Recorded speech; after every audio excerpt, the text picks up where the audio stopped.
Hello friends, my name is Kajal और आप सभी का स्वागत है मेरे चैनल पर। और आज के इस वीडियो में हम डिस्कस करने वाले हैं यूपीडीएलएड सेकंड सेमेस्टर सब्जेक्ट सामाजिक अध्ययन। और फ्रेंड्स, हम आप सभी को बता दें कि आज सामाजिक अध्ययन की दूसरी क्लास है, ठीक है।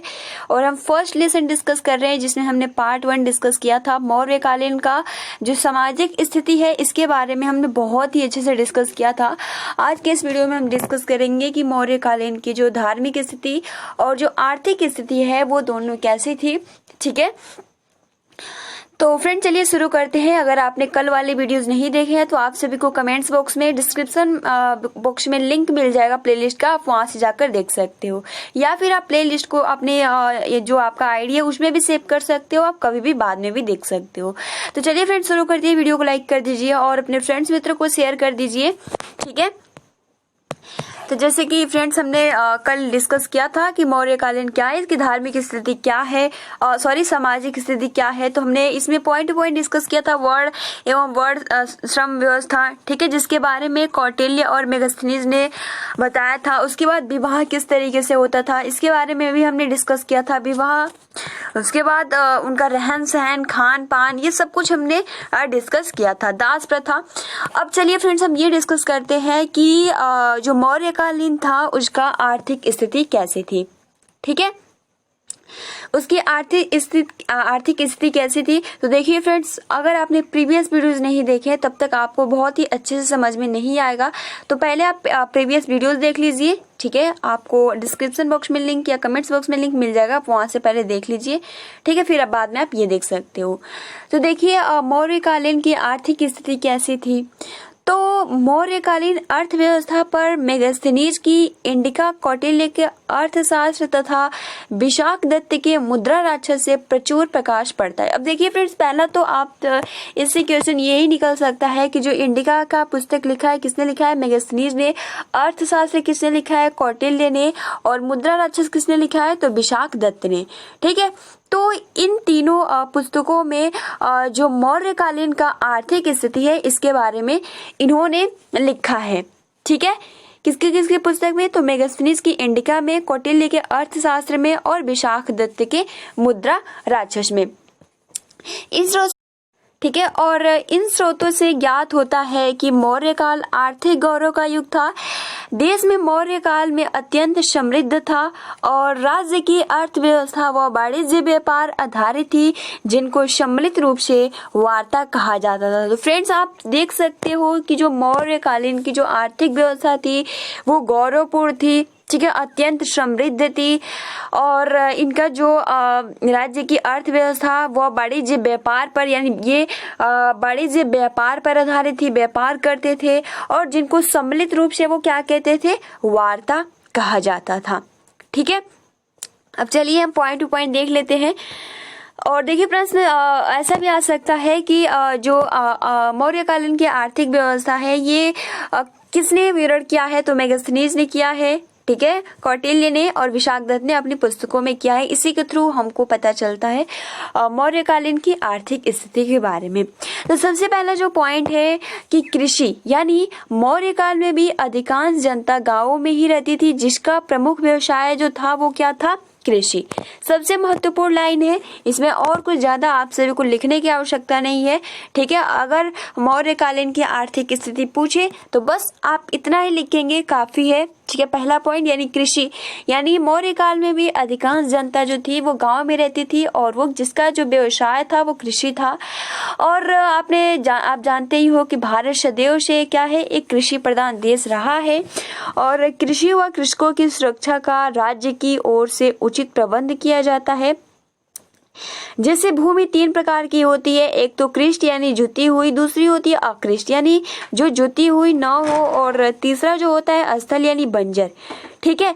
तो यहाँ पे यही कहा जा रहा है कि खेती हल व बैलों की सहायता से की जाती थी तथा भूमि को उपजाऊ बनाने के उद्देश्य से खाद का प्रयोग भी किया जाता था और राज्य की ओर से सिंचाई का उचित प्रबंध भी किया जाता था। तो यानी मौर्यकालीन में कृषि भी किया जाता था, ठीक है। और इसके आधार से हमें पता भी चलता है कि जो भूमि होती है 3 टाइप्स की होती है, एक तो कृष्ट होती है, दूसरा अकृष्ट होती है और तीसरा अस्थल होता है। कृष्ट मतलब होता है जो खेत जुती हुई होती है और अकृष्ट मतलब होता है जो खेत जुती हुई नहीं होती है और अस्थल यानी बंजर, ठीक है। या बंजर का मतलब होता है कि जिसपे कुछ होता नहीं हो, ठीक है, तो उसे हम बंजर कहते हैं। तो ये महत्वपूर्ण बस लाइन है, ठीक है, आप इसको याद कर सकते हो।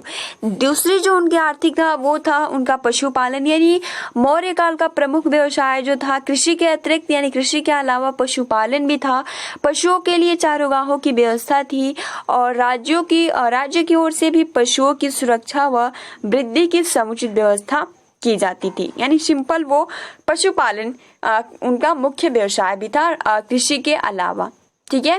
अब देखिए वाणिज्य व्यापार हमने शुरू में ही डिस्कस किया था, वाणिज्य व्यापार करते थे जिससे वो बहुत ही समृद्ध देश जो समृद्ध मौर्यकालीन था, ठीक है।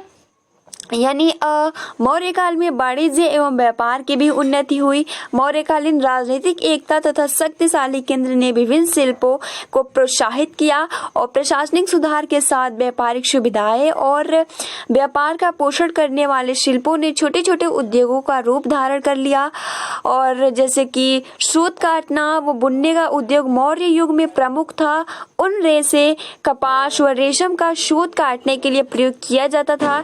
इस प्रकार निर्मित वस्त्रों की मेगास्थनीज ने अत्यंत प्रशंसा की है और काशी, वंग, पुंड, कलिंग व मालवा सूती वस्त्रों की प्रमुख केंद्र थी। और इन खनिजों मेगास्थनीज ने भारत में विभिन्न धातुओं की खानों व खनिज व्यापार का भी उल्लेख किया और इन खनिजों का उपयोग आभूषण, बर्तन, युद्ध के लिए अस्त्र शस्त्र व मुद्राएं आदि का निर्माण करने में किया जाता था। तो फ्रेंड्स देखिए सिंपल आप सभी को याद कर लेना है। अगर आपके एग्जाम में पूछा जाए कि मौर्यकालीन की आर्थिक स्थिति कैसी थी, तो सबसे पहला तो आपका पॉइंट यही रहेगा, पहला पॉइंट कि जो मौर्यकालीन की आर्थिक स्थिति का विवरण मिलता है वो मेगास्थनीज के इंडिका पुस्तक से, कौटिल्य के अर्थशास्त्र से और विशाख दत्त के मुद्रा राशि से प्रचुर प्रकाश डाला जा सकता है। इनके स्रोत से हमें पता चलता है जो मौर्य काल था वो बहुत ही समृद्ध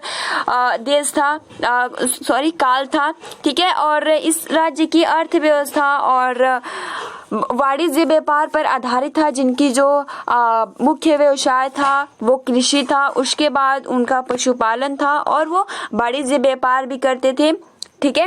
तो ये कुछ महत्वपूर्ण पॉइंट्स है, 4 से 5 लाइन हो जाएगा और ज्यादा नहीं, 2 नंबर का होता है तो ज्यादा लिखने की आवश्यकता नहीं है, ठीक है। आर्थिक स्थिति हमने डिस्कस कर लिया, सामाजिक स्थिति हमने कल डिस्कस किया था और लास्ट है धार्मिक स्थिति, यानी मौर्यकालीन की जो धार्मिक स्थिति थी वो कैसी थी, इसके बारे में हम थोड़ा जानते हैं। तो धार्मिक स्थिति यानी मौर्य काल में जो ब्राह्मण धर्म की क्या थी, प्रधानता थी, ठीक है। और राजा, सेठ व जनता ब्राह्मण धर्म का ही पालन करती थी तथा पुरोहितों द्वारा निर्देशित मार्ग का पालन करती थी।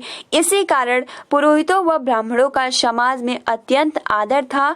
और अशोक के बौद्ध धर्म ग्रहण करने से, जैसे कि हम जब फर्स्ट सेमेस्टर में सामाजिक अध्ययन डिस्कस कर रहे थे, तो जो आपके अशोक होते हैं वो बौद्ध धर्म ग्रहण किए थे, ठीक है। तो यहाँ पे यही कहा जा रहा है कि अशोक के बौद्ध धर्म ग्रहण करने से पूर्व समाज में वैदिक यज्ञों का प्रचार था और अश्वमेघ, नरमेघ, वाजपेयी यज्ञों के अतिरिक्त अनेक प्रकार के यज्ञ होते थे जो लोकप्रिय न होते हुए भी समाज द्वारा किए जाते थे। यानी लोकप्रिय तो नहीं होता था लेकिन फिर भी उनको किया जाता था। अर्थशास्त्र में विष्णु, इंद्र, शिव, सरस्वती, अग्नि, कृष्ण आदि देवी देवताओं का उल्लेख मिलता है और अर्थशास्त्र में मूर्ति पूजा का भी उल्लेख किया गया है। यानी जो मौर्यकालीन के लोग थे वो मूर्ति पूजा का भी उल्लेख करते थे और इनमें जो देवताओं का नाम आ जाता है अर्थशास्त्र में, विष्णु, इंद्र, शिव, सरस्वती, अग्नि, कृष्ण और देवी देवताएं। और देखिए फ्रेंड्स इसमें जो यज्ञ कराए जाते थे वो अश्वमेघ, नरमेघ, वाजपेयी यज्ञों के अतिरिक्त और भी यज्ञ कराए जाते थे, ठीक है, जो कि लोकप्रिय तो नहीं था लेकिन फिर भी वो लोग करवा रहे थे, ठीक है। और इसमें सबसे महत्वपूर्ण जो पॉइंट्स है, यानी जो मौर्यकालीन की जो धार्मिक स्थिति थी, इस मौर्य काल में सबसे ज्यादा जो प्रधानता दी जाती थी वो ब्राह्मण धर्म को दी जाती थी, ठीक है। और उसके बाद जो सेठ व जनता जो थी वो ब्राह्मण धर्म का ही क्या करती थी, पालन करती थी, ठीक है।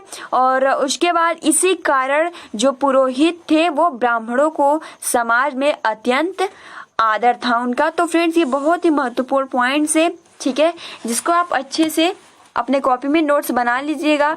और उसके बाद आप देख सकते हो कि यद्यपि वैदिक यज्ञ व औपनिषदीय विचार, ठीक है, यानी जो भी वैदिक यज्ञ व औपनिषदीय विचार जो थे वो भारतीय समाज में सजीव शक्तियां थी और तथापि श्रमणों के संघ भी थे। अशोक के शासन काल में ब्राह्मणों श्रमणों के अतिरिक्त 3 अन्य संप्रदाय जिसमें आपका तीर्थक, आजीवक जिसे हम जैन या निग्रंथ को हम जैन भी कहते हैं, ठीक है, ये क्या थे, या अशोक के शासन काल में ये 3 आ जाते थे, ठीक है, जैन, तीर्थक, आजीवक। और उसके बाद देखिए इनमें आजीवक व निग्रंथ अधिक लोकप्रिय व शक्तिशाली थे। इनके अतिरिक्त अशोक के समय में सर्वाधिक लोकप्रिय एवं सशक्त धर्म बौद्ध धर्म था, क्योंकि आप सभी को पता है, ठीक है, और जिसका अशोक ने अत्यंत प्रचार एवं प्रसार किया था और अशोक के समय ही तृतीय बौद्ध संगति भी हुई थी। इस प्रकार अशोक के समय बौद्ध धर्म ही राज्य का प्रमुख धर्म बन गया था। तो फ्रेंड्स आप कमेंट्स बॉक्स में ये भी कमेंट्स कर सकते हो, हमने बहुत ही अच्छे से डिस्कस किया था कि प्रथम बौद्ध संगति किसके शासनकाल में हुआ था, द्वितीय बौद्ध संगति किसके शासनकाल में हुआ था, तृतीय बौद्ध संगति किसके शासनकाल में हुआ था। आप बहुत ही आसानी के साथ बता सकते हो फ्रेंड, ठीक है। तृतीय अभी आप सभी को जस्ट पता ही चल गया है, ठीक है। तो देखिए इसमें आप सभी को महत्वपूर्ण यही पॉइंट्स याद रखना है कि मौर्यकालीन जनसाधारण धार्मिक जीवन व्यतीत करते थे, चाहे वे किसी धर्म के अनुयायी क्यों न हो। वह जनसाधारण का अंतिम लक्ष्य क्या था, मोक्ष प्राप्त करना ही था। तो फ्रेंड्स देखिए इसमें जो आपको धार्मिक स्थिति अगर आपके एग्जाम में पूछा जाता है तो आप किस तरीके से लिखेंगे, तो पहला पॉइंट आपका यही रहेगा कि मौर्य काल में जो ब्राह्मण धर्म था इसकी प्रधानता अधिक थी। जो पुरोहित ब्राह्मण थे उनका आदर किया जाता था और जो सेठ वो जनता थी वो ब्राह्मण की का ही आदेशों का या उनका पालन करती थी, ठीक है। और इसमें अश्वमेघ, नरमेघ और वाजपेयी यज्ञों के अतिरिक्त और भी अनेक यज्ञ कराए जाते थे जो लोकप्रिय तो नहीं होते थे लेकिन फिर भी यज्ञ कराए जाते थे। और उसके बाद हमें ये भी जानकारी मिलती है कि कौटिल्य के अर्थशास्त्र से कि उसमें जो कुछ देवताएं भी जो थे उनकी पूजा पाठ भी किया जाता था, जिसमें विष्णु, इंद्र, शिव, सरस्वती, अग्नि, कृष्ण आदि देवी देवताओं का भी उल्लेख किया गया है और अर्थशास्त्र में मूर्ति पूजा का भी उल्लेख किया गया है। तो फ्रेंड्स ये था आपका। अब हम कल की वीडियो में डिस्कस करेंगे चंद्रगुप्त। देखिए हम पॉइंट टू पॉइंट लेकर चल रहे हैं ताकि आप सभी को कोई कंफ्यूजन ना हो। तो जैसे कि हमने अगर आपके एग्जाम में पूछा जाता है कि मौर्यकालीन की सामाजिक, धार्मिक एवं मौर्यकालीन की सामाजिक और आर्थिक एवं धार्मिक स्थिति का वर्णन किए, तो आप बहुत ही आसानी के साथ लिख सकते हो। सबसे पहले तो आप लिखेंगे कि मौर्यकालीन की धार्मिक, सामाजिक और आर्थिक स्थिति के बारे में हमें कौटिल्य के अर्थशास्त्र, मेगास्थनीज के इंडिका पुस्तक से हमें बहुत ही इससे जानकारी मिल सकती है। अगर हम बात करें, अगर सामाजिक स्थिति आप लिखना चाहती है तो पॉइंट लिखिए पहला कि वर्ण एवं वर्णाश्रम, ठीक है, यानी जो मौर्यकालीन था इसमें वर्ण एवं वर्णाश्रम व्यवस्था मौर्य काल तक पूर्ण रूप से विकसित हो चुकी थी और कौटिल्य ने धर्मशास्त्रों के समान ही 4 वर्णों का वर्णन किया था, ठीक है, ये हो गया। और उसके बाद विवाह, आप सभी को पता है कि संतानोत्पत्ति का जो था ये मुख्य उद्देश्य था और उसके बाद विवाह के लिए जो कन्या की आयु होती है वो 12 और पुत्र की जो आयु होती है 16, ठीक है। और उसके बाद देखिए बस तीनों अगर पूछे तो बस एक लाइन, ज्यादा नहीं। उसके बाद स्त्रियों की दशा आप लिख सकते हो। मौर्य काल की स्त्रियों की दशा स्मृति काल से अच्छी थी बट उतना अच्छी नहीं थी क्योंकि वो घर से तो बाहर नहीं निकलती थी, प्लस जो भी उनको वर्क या काम करना होता था अपने बड़ों के या पति की इच्छा से ही करती थी। रहन सहन की अगर बात करें तो उनका शाकाहारी और मांसाहारी दोनों ही था, ठीक है। और दास प्रथा भी था, लेकिन जो मेगास्थनीज और का कहना है कि दास प्रथा नहीं था, ठीक है। तो ये सामाजिक स्थिति था और आर्थिक स्थिति जस्ट अभी हमने डिस्कस किया।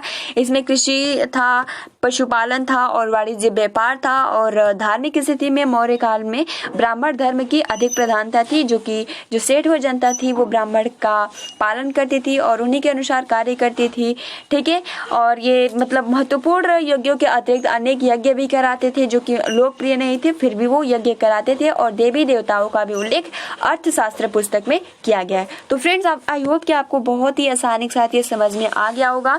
ठीक है, अब मिलते हैं हम कल की वीडियो में, जो कि हम डिस्कस करेंगे चंद्रगुप्त मौर्य जीवन का चरित्र एवं उपलब्धियों का विवरण बहुत ही अच्छे ढंग से डिस्कस करेंगे। तो फ्रेंड्स आज के लिए इतना ही। मैं जो PDF है मैं आप सभी को टेलीग्राम पे शेयर कर दूंगी।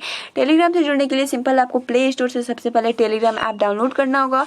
उसके बाद आप सिंपल उसमें लिख सकते हो अपडेट विद काजल। ठीक है, आपको लिंक भी मिल जाएगा कमेंट्स बॉक्स में, आप वहां से भी जुड़ सकते हो। तो चलिए मिलते हैं 9 बजे वाली क्लास में, जिसकी टाइमिंग होती है 9 बजे और जो सब्जेक्ट होता है वो होता है साइंस। ठीक है, तो चलिए friend, thanks for watching, take care and best of luck.